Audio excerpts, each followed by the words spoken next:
Las uvas pasas son yang. Si la uva es excelente opción nutricional, las pasas concentran y multiplican todo ese potencial, prolongan la juventud, proporcionan alta dosis de fibra y son excelentes energizantes. Secas, deliciosas y muy nutritivas. Las uvas pasas, aunque despreciadas por algunos, son beneficiosas para nuestro organismo.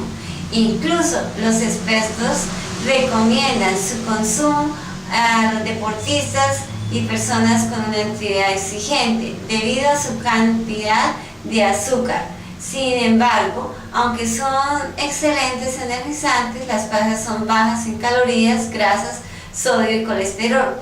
Asimismo, ayudan a eliminar los líquidos del cuerpo al ser diuréticas y ni hablar de su contenido de antioxidantes que permite prolongar la juventud de las células. Otros beneficios: su alto contenido de potasio mantiene el buen funcionamiento de todo el organismo, son de gran ayuda para los tendones y articulaciones, pues evitan la aparición de calambres. Gracias a su contenido de fibra, las pasas permiten un tránsito intestinal normal, a la vez que ayudan a eliminar las toxinas. Mejoran la circulación sanguínea, evitan la formación de coágulos, son buena opción en casos de tensión alta.